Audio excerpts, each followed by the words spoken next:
जी अस्सलाम वालेकुम स्टूडेंट्स, हमारा आज का टॉपिक है मूवमेंट ऑफ फोर्स, जो कि नेशनल बुक फाउंडेशन में इसको बोला गया है मूवमेंट ऑफ फोर्स, और आपकी जो प्रीवियस बुक्स है उसमें इसको बोला गया था टॉर्क। ठीक है, सबसे पहले हम इसको डिफाइन कर लेते हैं, फिर उसके बाद स्टेप बाय स्टेप कंसेप्ट्स के साथ इसको समझेंगे कि क्या चीज़ है मूवमेंट ऑफ फोर्स, किसको बोलते हैं।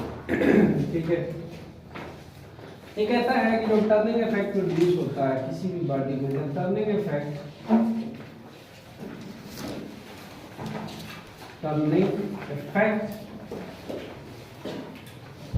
Produced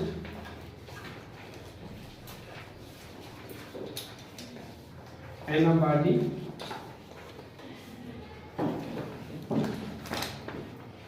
about a fixed point,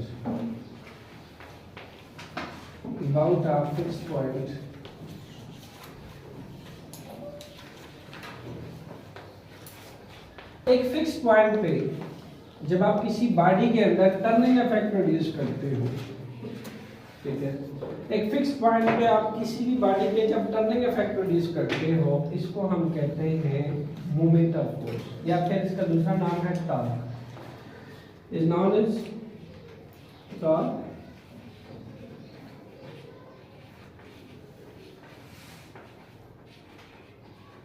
और मूवमेंट ऑफ फोर्स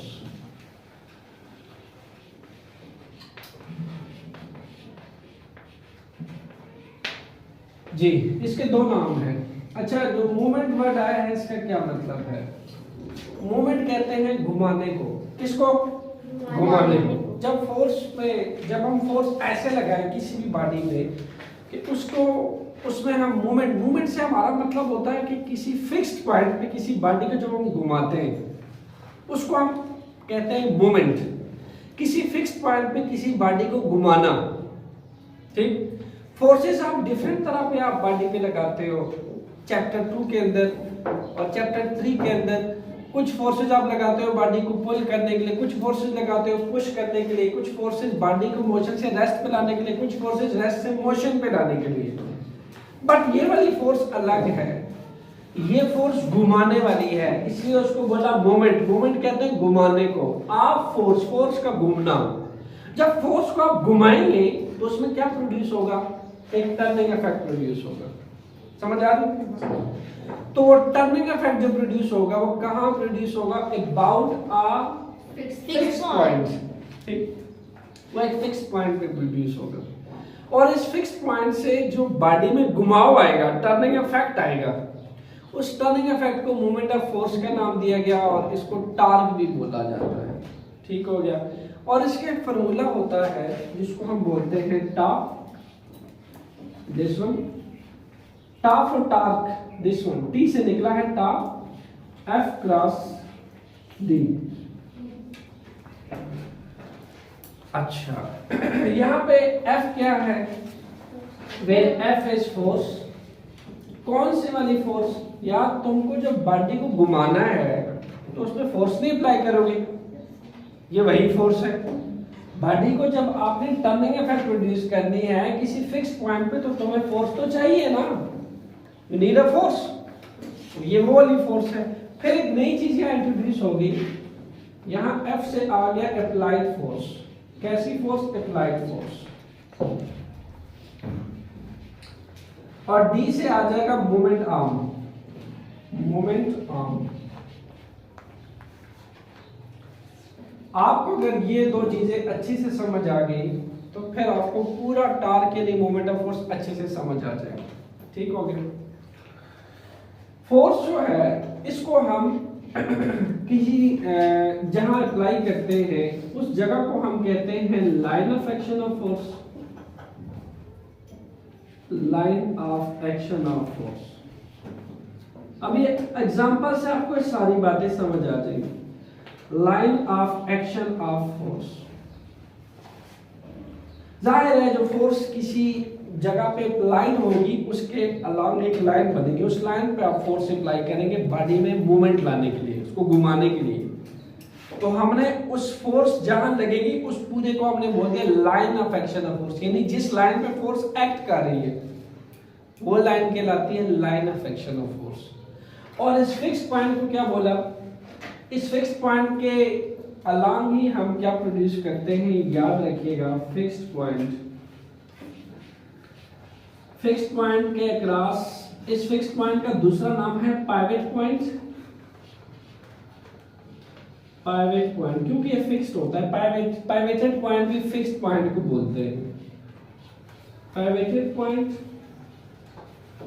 या फिर इस पाइवेटेड पॉइंट को हम एक्सिस ऑफ रोटेशन भी बोलते हैं, इस फिक्स्ड पॉइंट को, क्योंकि इसी के अक्रॉस बॉडी ने घूमना होता है। मान लो ये तुम्हारा पाइवेट पॉइंट है, फिक्स है, ये वाला, दिस वन। अब इसके अक्रॉस जो मोमेंट प्रोड्यूस होना है, घुमाओ,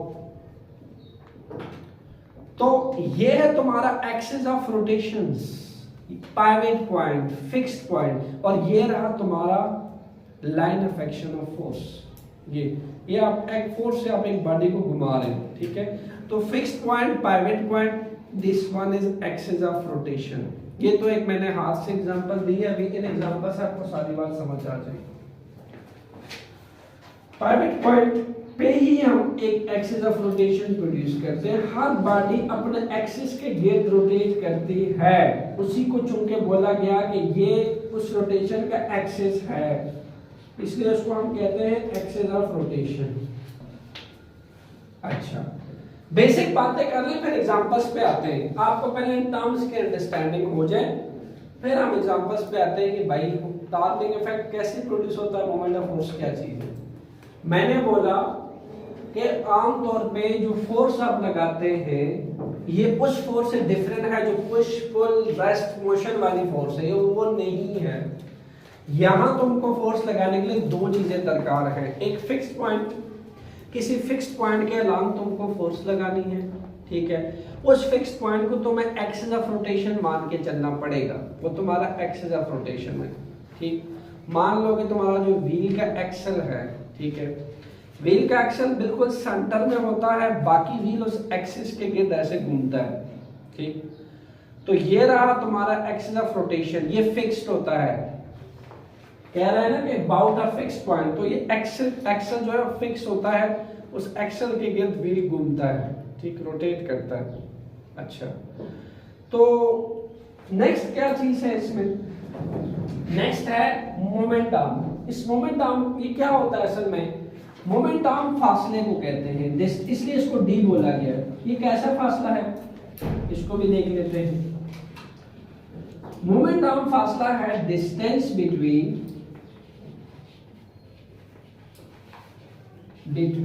line of action of force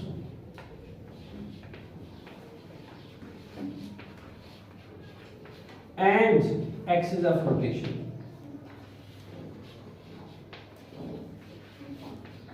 axis of rotation और line of action of force के बीच में जो फासला लिया जाता है वो होता है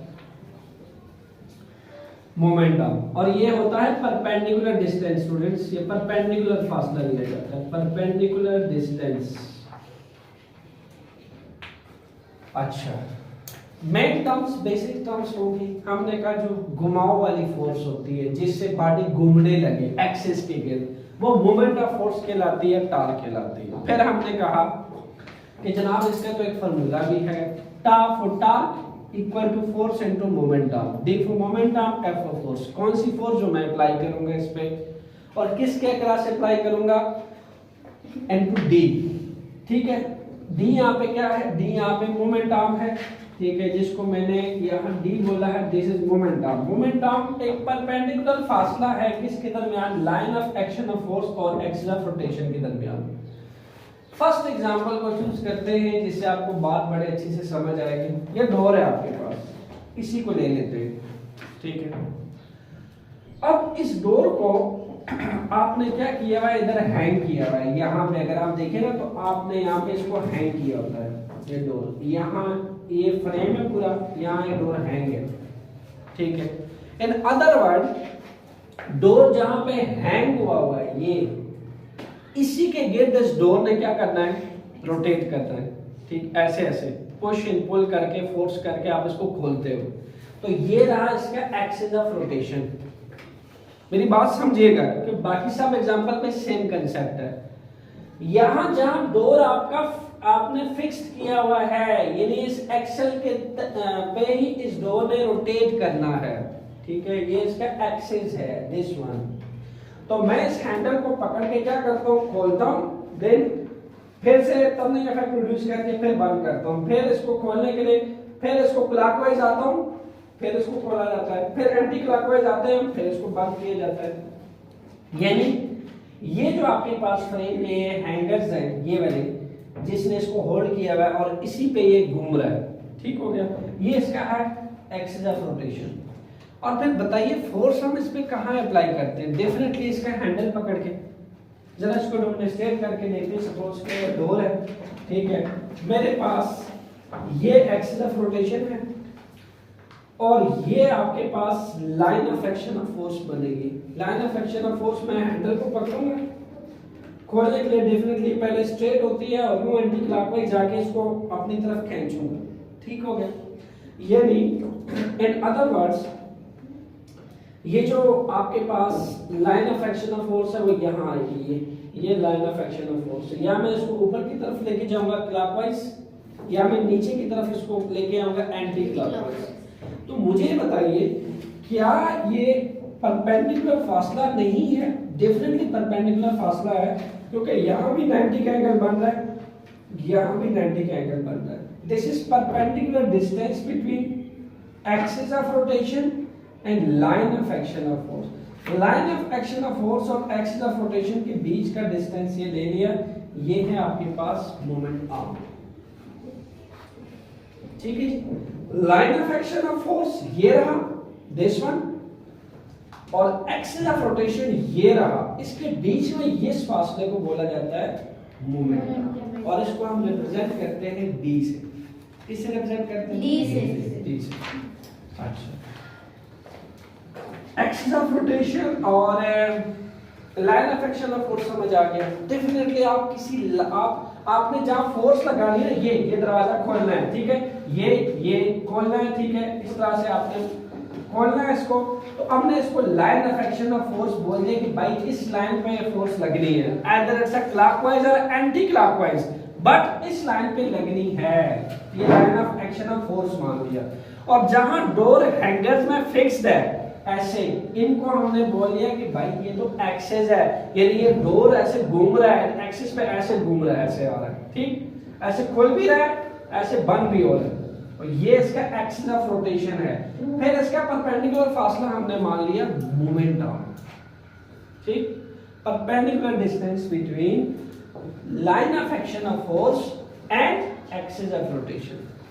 परपेंडिकुलर एक्चुअल में किसको बोलते हैं? जब राइट एंगल बनता है 90 डिग्री, तो आप देख सकते हो ये फासला इसके साथ भी 90 का एंगल बना रहा है, इसके साथ भी 90 का एंगल बना रहा है, दैट्स कॉल्ड परपेंडिकुलर डिस्टेंस।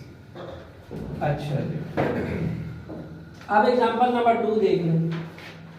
हमने कहा कि जो टर्निंग इफेक्ट प्रोड्यूस हो जाए किसी भी फिक्स्ड पॉइंट पे, स्टूडेंट्स यहाँ पे आपको ये हेलीकॉप्टर नजर आ रहा है, यहां से आप देख ले, ये इसका एक्सिस है, ये रिप्रेजेंट किया गया है दिस वन। यहां इसका एक्सल डला होता है थ्रूआउट, और इसके जो फैंस के ब्लेड्स हैं ये इस एक्सिस पे क्या करते हैं? रोटेट करते हैं। मान लें कि आपके पास यहाँ फोर्स लग रही है, ठीक है, ये आपका एक्सिस ऑफ रोटेशन है दिस वन, ये एक्सिस ऑफ रोटेशन है, और अगर इसको हम फोर्स मान लें तो यहाँ पे एक्सिस ऑफ रोटेशन से और जहाँ पे फोर्स इसको घुमा रही है इन ब्लेड्स को, इसके दरमियान परपेंडिकुलर फासला वंस अगेन क्या कहलाएगा? ठीक है, F क्रॉस D, ठीक है, F यहाँ लग रहा है जो इस पे रोटेट करवा रहा है, और ये आपका एक्सिस ऑफ रोटेशन है, परपेंडिकुलर फासला आपके पास एक्सिस ऑफ रोटेशन है। तो ये एग्जांपल आपके पास टर्निंग इफेक्ट की है, क्योंकि इसके जो फैन के ब्लेड्स हैं वो एक फिक्स्ड पॉइंट पे, पाइवट पॉइंट पे क्या कर रहे हैं? घूम रहे हैं, और यही फिक्स्ड पॉइंट, यही पाइवट पॉइंट पे इसका एक्सिस ऑफ रोटेशन है। क्योंकि मैंने आपसे कहा पाइवट पॉइंट फिक्स्ड पॉइंट कौन सा होता है? बॉडी का एक्सिस ऑफ रोटेशन होता है, यानी वही तो होता है बॉडी का एक्सिस जिस पे बॉडी ने घूमना होता है, रोटेट करना होता है। अर्थ, अर्थ स्टूडेंट्स किसके गिर्द रिवॉल्व करते हैं? मून के गिर्द कह लें, ठीक है, और सन के गिर्द कह लें। यहाँ पे आपके पास ये जो रोटेशन है, अर्थ का भी एक अपना एक्सिस होता है जो उसके बिल्कुल सेंटर पे लाई करता है। ये अर्थ है, ठीक, इसके सेंटर पे इसका एक्सिस होता है, जस्ट लाइक दिस। ये इसको ये इसके सेंटर को कट करते हुए जाएगा ऐसे, ठीक, यहाँ इसका सेंटर लाई करता है। तो मैं अगर बोर्ड से दिखाऊं 3 डायमेंशनल में, इसका एक्सिस बाहर है इस प्लेन से और इस प्लेन के अंदर है, और अर्थ ऐसे घूम रहा है।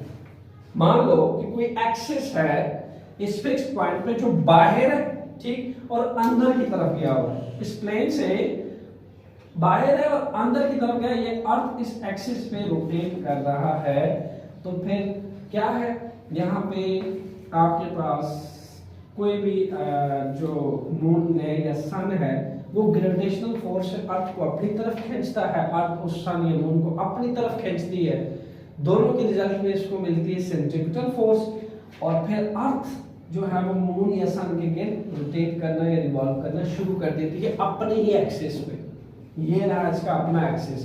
तो ये रहा मोमेंट या टॉर्क। ये आपका चैप्टर 5 है, ठीक है, कि ये क्यों घूमता है, इसलिए घूमता है क्योंकि एक सेंट्रीपिटल फोर्स होती है जो उसको घुमाती है। बात वही आ जाती है कि कोई अप्लाइड फोर्स चाहिए, वो अप्लाइड फोर्स इसके एजेस पे इसको घुमाएगी। ये मान लो ये फोर्स लग रही है जो इसको घुमा रही है, ठीक है, ये एक्सिस और ये line of action of force के दरमियान का फासला मोमेंटम हो गया, दिस वन इज डी, ठीक है, और ये इसका पाइवट पॉइंट है, ये इसका फिक्स्ड पॉइंट है, इसने अपना एक्सिस के गिर्द ही घूमना है। So that's why it's again torque या टर्निंग इफेक्ट इन अर्थ। फिर आ जाते हैं स्पिनर। ये तो बड़ी फेमस एग्जांपल है, इसे आप डील करते रहते हो। यहाँ भी आपको क्लियर हो जाने वाला है पाइवट पॉइंट यानी एक्सिस ऑफ रोटेशन और line of action of force. देखिए, सबसे पहले बात है कि आप इस पैनल को जब आप होल्ड करते हैं ऐसे, तो दो ही पॉसिबिलिटीज है, या तो आप इसको टाइट करेंगे या लूज करेंगे। तो मैं अगर ऐसे जाऊं तो ये मैं कैसे जा रहा हूं, एंटी क्लॉकवाइज। इसको अगर मैं यूं रोटेट करूं ऐसे करके, अब मुझे को बताया कि इसको मैं रोटेट कहां कर रहा हूं, ये रोटेशन पॉइंट है, ये पाइवट पॉइंट है जहां नट फिक्स्ड है, दिस वन। ये आपका एक्सिस ऑफ रोटेशन है जहां नट लगा हुआ है, ठीक है। नट डेफिनेटली किसी पाइवट पॉइंट पे लगा होगा, ठीक, ये इसका पाइवट पॉइंट है जहां नट को आप टाइट या लूज करते हैं। यहाँ ये इसका पाइवट पॉइंट है, ठीक। आप इसको एंटी क्लॉकवाइज घुमा सकते हैं या फिर आप इसको क्लॉकवाइज घुमा सकते हैं टाइट या लूज करने के लिए। तो ये रहा आपका line of action of force, this one. अगर आप क्लॉकवाइज गए तो ऊपर की तरफ, सॉरी एंटी क्लॉकवाइज गए तो ऊपर की तरफ, नीचे आया तो क्लॉकवाइज। तो ये आपका line of action of force हो गया। फिर आपका एक्सिस ऑफ रोटेशन कौन हो गया, दिस वन। ये आपका एक्सिस ऑफ रोटेशन। चले मैं अगर इसको बोर्ड में शो तो ऐसे कर रहा हूं, ऐसे, बट इसका एक्सिस ऑफ रोटेशन अगर रियल में आपने फील करना है तो इसको मान लें आप एक्सिस ऑफ रोटेशन ये बोर्ड से बाहर है ऐसे, और इस बोर्ड के अंदर गया हुआ है, ये पाइवट पॉइंट के अंदर ही गया हुआ है और इतना ही इससे बाहर आया हुआ है, ठीक।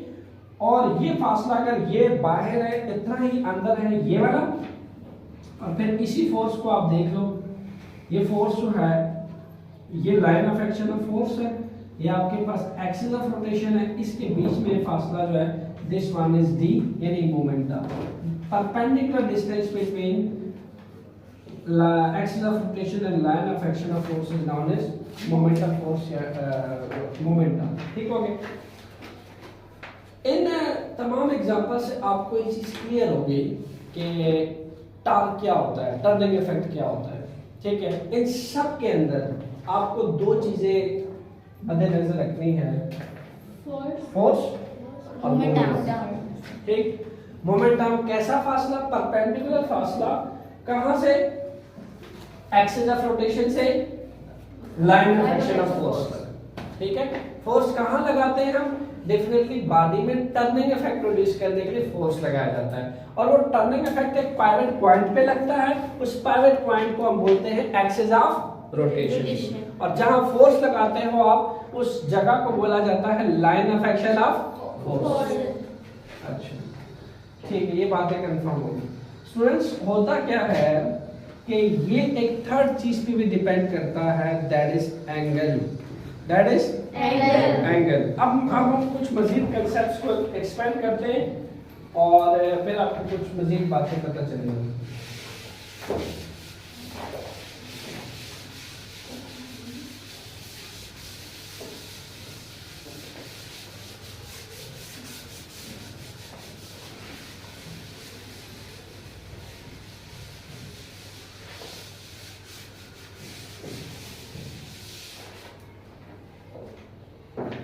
अच्छा, ये जो लेट्स सपोज एक नट है उसको हम लेते हैं। अभी आपने बिल्कुल हाजिर कमाई से काम लेना है, ठीक है।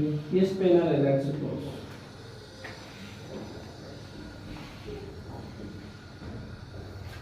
ठीक है। अब आपने यहाँ से कंसेप्ट अपना क्लियर करना है, वो किस तरीके से। याद रखिए कि इस पे अगर आप फोर्स लगाते हैं, ठीक है, किस तरीके से, यहाँ ऐसे करके इसमें फोर्स लगाते हैं, तो मुझे आपने खुद ये बताना है अपने दिमाग से, इसमें कोई टर्निंग इफेक्ट प्रोड्यूस हो रहा है? यानी अगर मैं फोर्स थोड़ा आसान कर देता हूँ, एक्स एक्सिस के अलावा लगाऊं, अप्लाई करूं, जो अप्लाइड फोर्स है वो एक्स एक्सिस पे लगे, तो इसमें कोई टर्निंग इफेक्ट प्रोड्यूस होगा? नो। अच्छा, तो इस पे अगर टर्निंग इफेक्ट प्रोड्यूस करना है तो मेरे पास दो ही केसेस हैं, या मैं पॉजिटिव वाई में इसमें प्रोड्यूस करूं या फिर नेगेटिव वाई में, या प्लस वाई में जा सकते हैं हम, या नेगेटिव वाई में जा सकते हैं। लेकिन अगर हम यूं इसको खींचते हैं, अप्लाइड फोर्स का डायरेक्शन ऐसे होता है, तो याद रखिए ये फोर्स जो है इसके अंदर कोई टर्निंग इफेक्ट प्रोड्यूसर नहीं करने वाला, और इस केस में आपके पास जो टॉर्क होगा वो जीरो होगा। अच्छा, ये अब आपने अपने साथ नोट करना है ये सारी चीजें। ये तो तुम्हारा axle of rotation, this one, जिस पे इस बॉडी ने रोटेट करना है। ये तो तुम्हारे पास line of action of force, इसको मान लिया this is line of action of force, और ये था तुम्हारे पास परपेंडिकुलर डिस्टेंस, जिसको आपने डी बोला था, दिस वन, मोमेंट डाउन। अब डेफिनेटली ये फोर्स मैं एग्जैक्टली ऐसे नहीं लगाऊंगा, समझ रहे मेरी बात? एग्जैक्टली वाई में पूरी की पूरी नहीं लगेगी। मान लें कि फोर्स ऐसे लग रही है, ऐसे, ठीक है, तो थोड़ा सा इसको फील करने के लिए बेंड कर देते हैं, ताकि मैं इसको, मैं करना क्या चाह रहा हूँ, मैं फोर्स को उसके कंपोनेंट में रिजॉल्व करना चाह रहा हूँ, ताकि मैं एक नए फार्मूला की तरफ जा सकूं, जो कि टॉर्क का एक दूसरा फार्मूला है, ठीक है। ये मेरा line of action of force है। मान लें कि इसको मैंने फोर्स ऐसे लगा ली, ठीक। फोर्स जब आपने ऐसे लगाई तो डेफिनेटली इसमें आपकी बात टर्निंग इफेक्ट प्रोड्यूस होगा, यानी आपने यू खींचा, डेफिनेटली आप एंटी क्लॉकवाइज गए, that will turn about that fix point. Clear? अब हमने क्या पढ़ा था last time, resolution of forces. इस फोर्स को हम क्या करने लगे, स्प्लिट, किस में, इसके रेक्टेंगुलर कंपोनेंट्स में, जो कि क्या बनेंगे, one is horizontal, other is vertical. एक बनाते हैं इसका हॉरिजॉन्टल कंपोनेंट जो कि ये वाला है, एक बनाते हैं इसका वर्टिकल कंपोनेंट जो कि ये वाला है। हॉरिजॉन्टल कंपोनेंट हमने बोला था ये है इसका थीटा, दिस वन। हमने कहा था जब थीटा के साथ वाला क्लोज कंपोनेंट होता है वो कॉस होता है, और उसे जो दूर वाला कंपोनेंट होता है वो साइन होता है। तो ये होगा एफ कॉस थीटा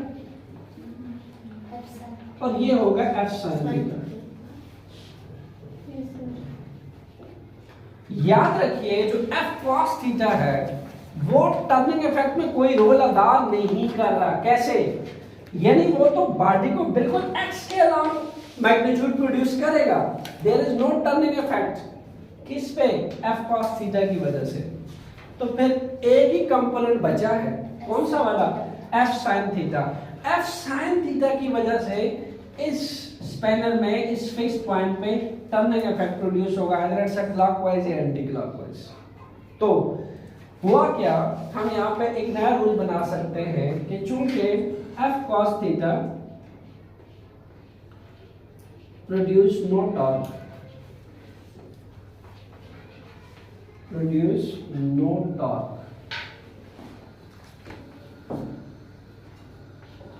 टॉर्क क्यों नहीं प्रोड्यूस कर रहा है F cos थीटा? ये अब अपने रूल बना देना है, कल को टेस्ट में अगर आपसे पूछ लिया जाए कि अगर line of action of force pivot point में से पास कर रही हो, line of action of force का अगर वो पाइवट पॉइंट में से पास कर रही हो तो फिर उसमें से कोई भी टॉर्क प्रोड्यूसर नहीं होता।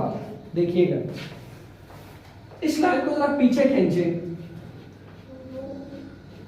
ये पाइवट पॉइंट में से पास नहीं कर रही, बिल्कुल कर रही है।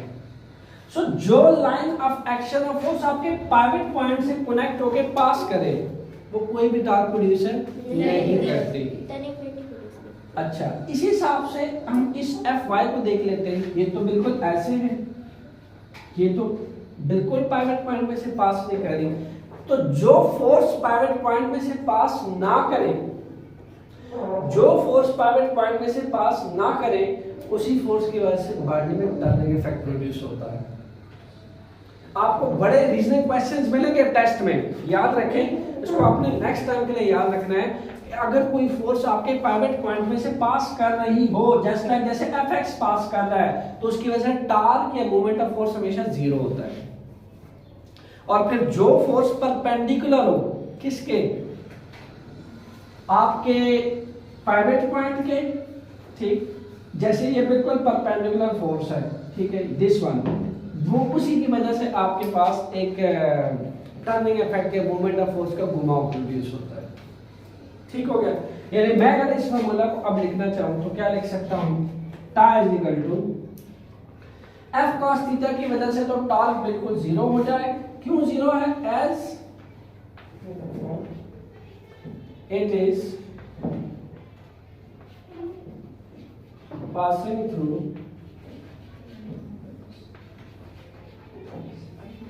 कहां से पास कर रहा है? Pivot point.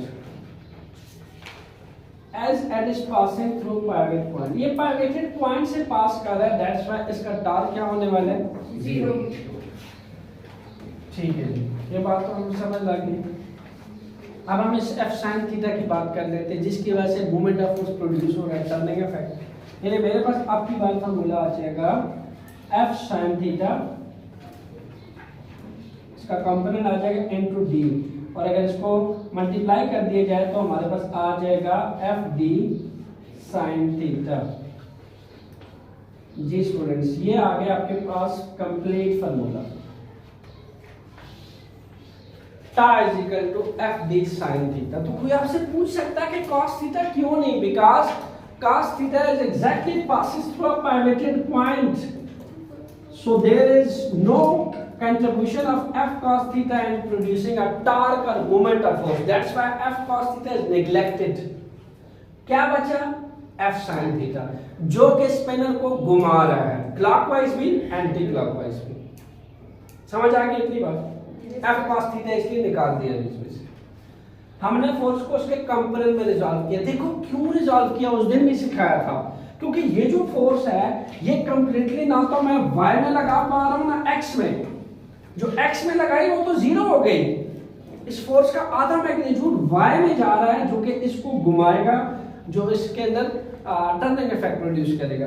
सो ये फोर्स का डायरेक्शन यूं है और मुझे नहीं पता कि इस फोर्स का पूरा मैग्नीट्यूड क्या है। इस फोर्स का पूरा डायरेक्शन और मैग्नीट्यूड पता करने के लिए मैंने इसके कंपोनेंट बना दिए, एक x में बना दिया, एक y में बना दिया, ताकि मैं ये देख सकूं कि इस फोर्स डायरेक्शन के लिहाज से x और y में कितना कंट्रीब्यूट कर रही है। जब आप फोर्स को उसके डायरेक्शन के लिहाज से देखते हैं कि वो x में और y में कितना कंट्रीब्यूट करती है, तो आप उसकी कंपोनेंट्स बना देते हैं। ठीक हो? सो ये रहा आपके पास कंप्लीट फॉर्मूला। अच्छा, अब इसमें मजीद काम कर लेते हैं। जो एग्जांपल्स है इसको थोड़ा घटा देते हैं ताकि हम इसके फैक्टर्स को देख सकें।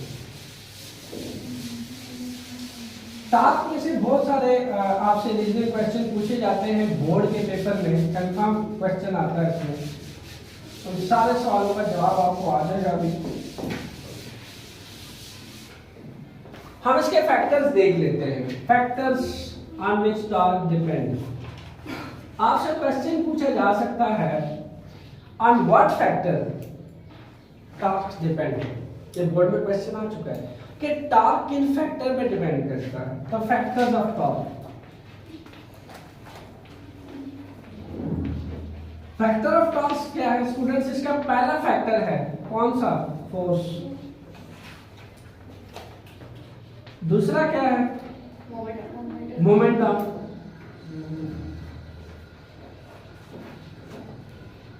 और इसका तीसरा क्या है? Theta, that is angle between, किसके दरमियान? फोर्स और आपके जो मोमेंटम है उसके दरमियान। एफ एंड डी के दरमियान जो एंगल बन रहा है उसको हम थीटा बोलते हैं। Theta between force and momentum.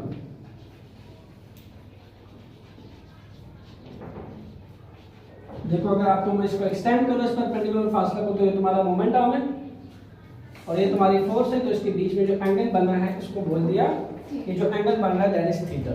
Theta between this momentum, this D और ये फोर्स, ये एंगल थीटा बन रहा है। Theta between force and moment. तो फर्स्ट फैक्टर को उठाते हैं। अब और कीजिएगा, मुझे आपने अपने दिमाग से जवाब देना है। इस पैनल को अगर मैं पकड़ के एंटी क्लॉकवाइज ऐसे जोर से ऐसे जोर से फोर्स लगाता हूं, ये नहीं अनदर वर्ड मैं फोर्स ऑफ मैग्नीट्यूड का फोर्स बढ़ाता हूं, ठीक। अब मैं फोर्स का अगर मैग्नीट्यूड बढ़ाता हूं, मैं इसको यूं अगर तेजी से घुमाऊंगा तो ज्यादा टर्निंग इफेक्ट प्रोड्यूस होगा, ज्यादा टॉर्क प्रोड्यूस होगा। फोर्स बढ़ाने से टॉर्क या मोमेंट ऑफ फोर्स बढ़ता है। तो मैं आसानी से कह सकता हूं फर्स्ट फैक्टर में by increasing the force the torque is also increase. तो कोई अगर आपसे पूछे डायरेक्ट रिलेशन, यस, कोई अगर आपसे पूछे कि आप अगर फोर्स को डबल कर दे तो टॉर्क पे क्या फर्क पड़ेगा, तो आप कहोगे गुड, तो आप कहोगे कि टॉर्क भी डबल हो जाएगा। फोर्स को डबल कर देने से टॉर्क क्या हो जाएगा? डबल रिड्यूस हो जाएगा। अच्छा ठीक हो गया। फिर नेक्स्ट क्या हुआ? नेक्स्ट है कि आपके पास मोमेंटम। मोमेंटम का थोड़ा सा कंसेप्ट समझते हैं। मोमेंटम तो स्टूडेंट्स फासला है, कौन सा? एक्सिस ऑफ रोटेशन और लाइन ऑफ एक्शन के बीच का फासला है, दिस वन। कहता है कि अगर इसको आप कम ज्यादा करो तो क्या टॉर्क पे कोई फर्क पड़ता है? डेफिनेटली पड़ता है। अगर मोमेंटम कम करेंगे आप तो इसका मतलब आपने क्या कर दिया, ये जो स्पैनर है ये छोटा कर दिया। अगर आपने मोमेंटम ज्यादा कर दिया तो इसका मतलब क्या, स्पैनर बड़ा कर दिया, उसकी लेंथ बढ़ा दी। भाई डिस्टेंस की बात हो रही है ना, ऐसा छोटा करने पे लेंथ छोटी नहीं हो जाएगी, फासला छोटा नहीं हो जाएगा, और इसको बड़ा करने पे फासला बड़ा हो जाएगा। बात समझ गई? अच्छा, अक्सर बोर्ड में क्वेश्चन पूछा जाता है why it is preferred to use a long arm spanner than a short arm spanner. कहता है क्यों प्रायोरिटी दी जाती है कि टर्निंग इफेक्ट प्रोड्यूस करने के लिए आप एक लॉन्ग आर्म स्पैनर ले, बड़े लेंथ का स्पैनर ले इस कंपेयर टू छोटे लेंथ का spanner. It is because of torque depend on D यानी मोमेंटम। जब आप एक बड़ा स्पैनर उठाते हैं, जैसा कि चले हम एक एग्जांपल के लिए इसी के कंपैरेटिवली एक बड़ा उठा लेते हैं, ठीक है, सेम तकरीबन कितना ले लें, चले इसको बढ़ा देते हैं, इतना ले लें। होता क्या है कि जब आप इस डी को ट्वाइस करते हैं, डबल करते हैं, ट्वाइस कैसे किया, फासला बढ़ा दिया, ये आपका line of action of force है, ये आपका axis of rotation, this one is axis of rotation, और ये आपका नट पे फिक्स्ड पॉइंट है जिस एक्सिस पे इसने घूमना है, ठीक हो गया। जब आप इस मोमेंटम को इंक्रीज करते हैं, डी को इंक्रीज करते हैं, तो आमतौर पे आप नोट कीजिएगा बड़ा आसानी से इसको हम होल्ड करके ना हम चीजों को टर्निंग इफेक्ट प्रोड्यूस कर सकते हैं ऑब्जेक्ट्स के अंदर। लेकिन इसको अगर मैं छोटा करता जाऊं, डी का फासला छोटा करता जाऊं, तो it will be difficult for me कि इसको मैं इसके अंदर टर्निंग इफेक्ट प्रोड्यूस करूं या मूवमेंट्स प्रोड्यूस करूं। समझ आ रही? तो एक लॉन्ग आर्म स्पिनर से हम बड़े इजीली क्या प्रोड्यूस कर सकते हैं, टॉर्क प्रोड्यूस कर सकते हैं, मोमेंट ऑफ फोर्स प्रोड्यूस करता है किस compare to short arm spanner. तो इसीलिए आपको आपके टेक्स्ट बुक में एक एग्जांपल दिया, डोर की तरफ आप देखेंगे तो जो इसके हैंग्स लगे हुए, ठीक है, हैंगर्स लगे जहां पे डोर को फिक्स किया, वो देखिए 1 2 3 जिस एक्सिस पे घूम रहा है। तो मैं अगर इसका हैंडल जहां से इसको मैंने पकड़ा हुआ है इसको मैं पास ले जाऊं, हैंगर्स के पास लेता जाऊं तो मोमेंटम छोटा होता जाएगा। हैंडल की बात कर रहा हूं, मोमेंटम छोटा होता जाएगा ना। तो बताइए इसको खोलना आसान होगा मुश्किल? मुश्किल। डेफिनेटली आपको ज्यादा फोर्स लगानी पड़ेगी इसको टॉर्क प्रोड्यूस करने के लिए, क्योंकि आपने डी छोटा कर दिया है। तो इसीलिए वो आपसे बोर्ड में ये भी क्वेश्चन आ चुका है 2-3 दफा कि अगर आप डोर के हैंडल को हैंगर्स के पास ले जाएं जहां इसका पाइवट पॉइंट है, यानी एक्सिस ऑफ रोटेशन है, तो क्या इस पे टॉर्क लगाना आसान होगा? No, it will be difficult because by decreasing the D यानी perpendicular distance between the axis of rotation and line of action of force, torque will be going to decrease because shortening the distance between the axis of rotation and pivot point the टा will also decrease।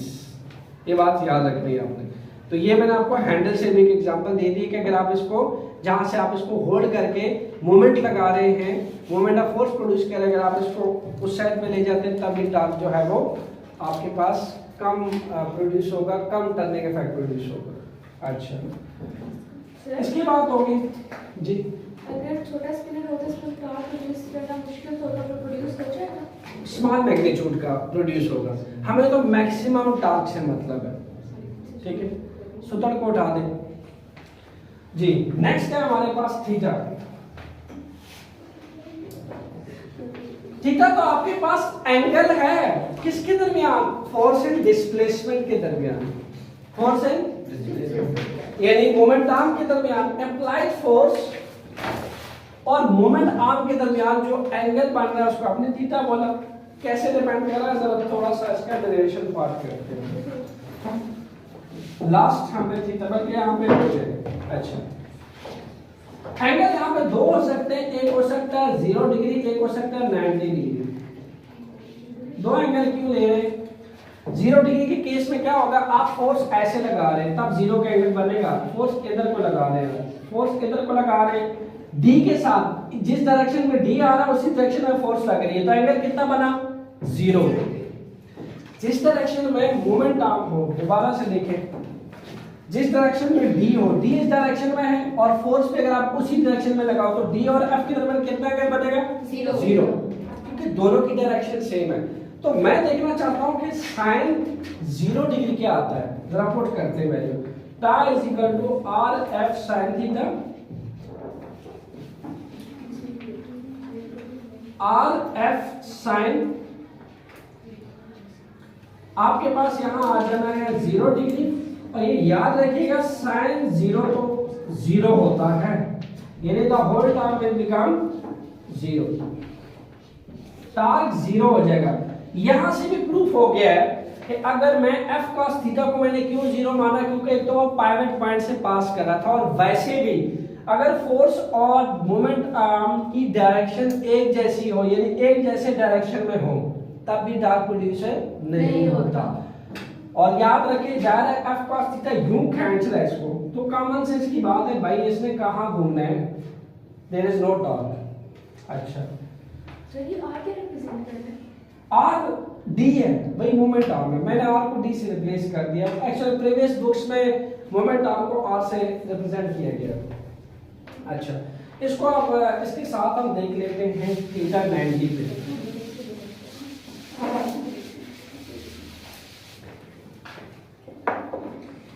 Once again टा is equal to, ताकि आप confuse ना हो, उसको मैं फिर से df sin थीटा कर देता हूं, df sin 90 degree, sin 90 degree पूरा है 1, and that will be give you a maximum torque df sin 90 degree किस के इक्वल होता है 1 के, तो टा इस पे मैक्सिमम हो जाएगा, क्योंकि आपको मैक्सिमम मैग्नीट्यूड मिलेगा df का। df जी, मैंने आपसे कहा कि sin 90 जो है आप sin 90 कब होगा जब फोर्स ये लग रही है, ये एक दफा मैंने आपसे ये कहा this is 90 and this one is 0।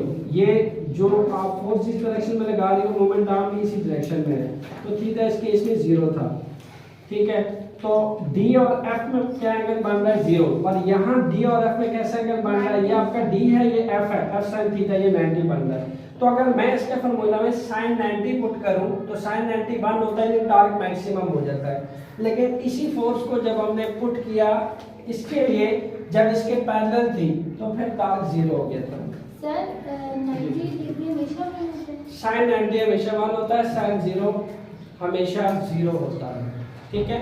sin 0 मतलब, दोबारा इस चीज को फील करें, sin 0 मतलब कि D और F में एंगल कितना बन रहा है 0, यानी आप D की डायरेक्शन में फोर्स लगा रहे हैं, line of action of force D की डायरेक्शन में, तो अगर line of action of force D की डायरेक्शन में होगा तो टार्क 0, लेकिन अगर line of action of force D के परपेंडिकुलर होगा तो टार्क मैक्सिमम।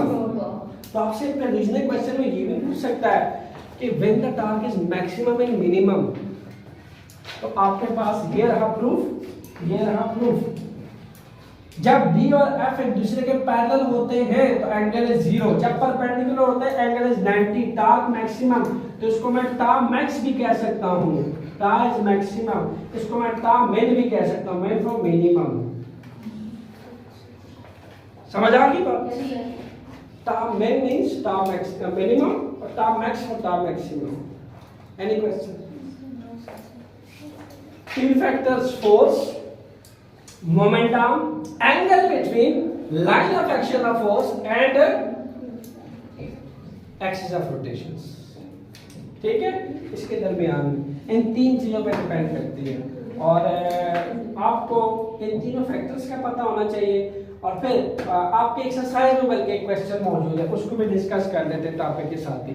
वो कहता है how we can increase torque by keeping the force constant. वो कहता है इसको एक कांस्टेंट फोर्स है, ऐसे ऐसे ऊपर नीचे करो, ठीक, कांस्टेंट फोर्स है, फोर्स नहीं बढ़ानी, तो हम टॉर्क कैसे इंक्रीज कर सकते हैं? बड़ा सिंपल सा मेथड है, आप में से कोई बताएगा? Very good, moment arm increase करके।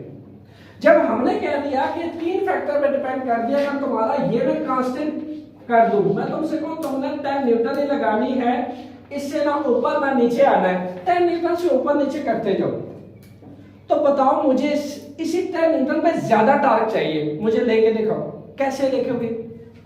सिंपल, अगर तुम ये डी फासला बढ़ा दो, ये डी फासला बढ़ा दो और सेम 10 न्यूटन फोर्स लगाओ, तो टॉर्क क्या हो जाएगी? बढ़ नहीं जाएगी? चलो इसको मैथमेटिकली भी देख लेते हैं। We can see that आज सारे प्रॉब्लम सॉल्व होंगे, फीलिंग्स के साथ पढ़ेंगे फिजिक्स, क्योंकि आप देख रहे हैं कंसेप्शन फिजिक्स लेक्चर्स।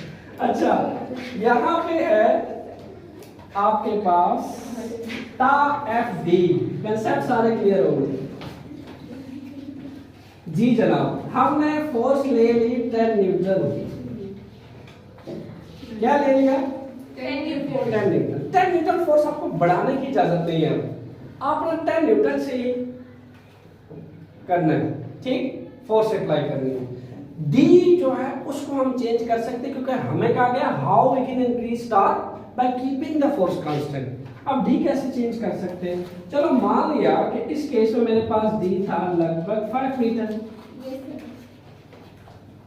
टॉर्क देखते कितना आया। टॉर्क तो आ गया हमारे पास 10 क्रॉस 5 50 न्यूटन, क्योंकि टॉर्क एक फोर्स है तो आपके पास इसका यूनिट न्यूटन मीटर है, ठीक है। अच्छा, इसी हिसाब से मैंने इसी F10 को कांस्टेंट रखा 10 न्यूटन। अब की बार मोमेंट आर्म बढ़ाने लगा हूं, बजाय 5 मीटर के 10 मीटर। देखते हैं क्या होता है। क्या is equal to FD, just put the value 10 into 10। याद रखिएगा यहाँ पे मैंने मोमेंट आर्म बढ़ा दिया है, ये चला गया 10 मीटर पे, ठीक है।